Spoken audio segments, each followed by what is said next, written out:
Now, the last concept that needs to be spoken of about E-fans is turnarounds and their directions and how the dice keeps going. Now, what a turnaround is bouncing the dice off of some ligament of your body and turning the dice's direction.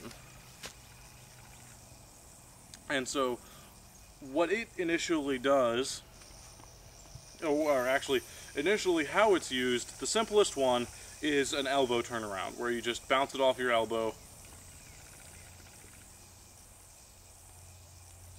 and it keeps going. The idea of it is very simple, but during an E-fan combo it can be a little bit tricky sometimes.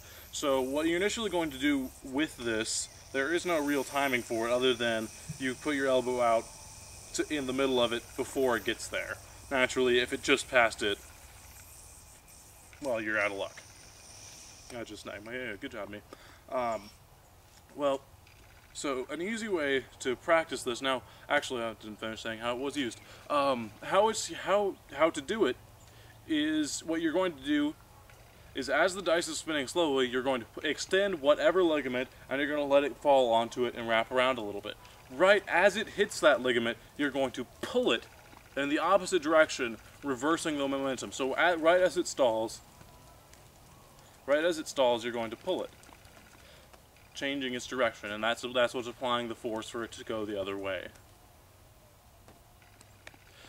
Some good ways to practice this is having a dead yo-yo, since my yo-yo is snagged, I can't do much else with it, is to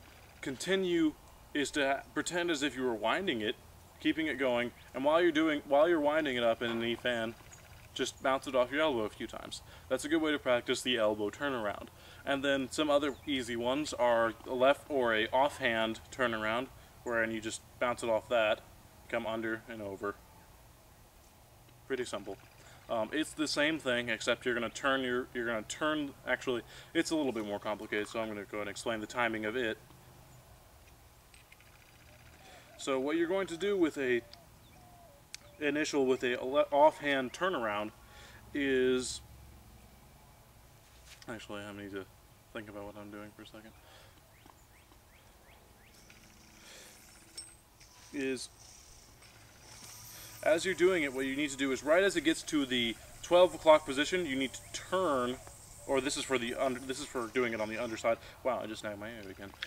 That's what I get for talking while yo-yoing, is I don't pay attention to what I'm doing.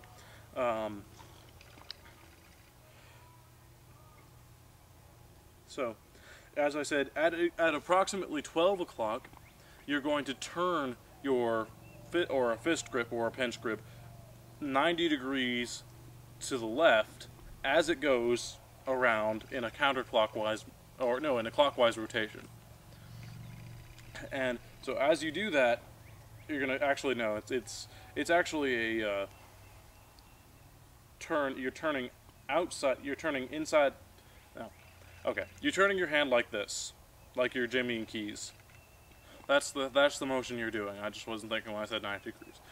So you're doing it exactly as if you were having the left hand side or the offhand side of the string. So as you're pinching it like that, as you're pinching it, it's as if you're turning keys. All right.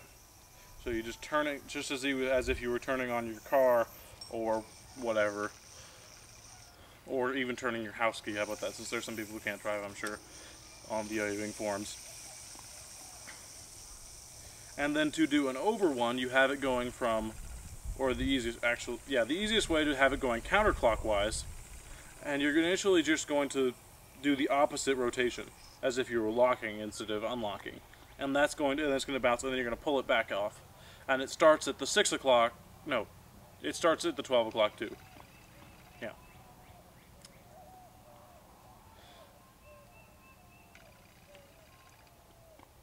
Alright, that's it. Those are the most basic turnarounds. Those are some basic ideas. I don't know, post a video of what you can do with E-fan after watching this tutorial, and I hope it helped.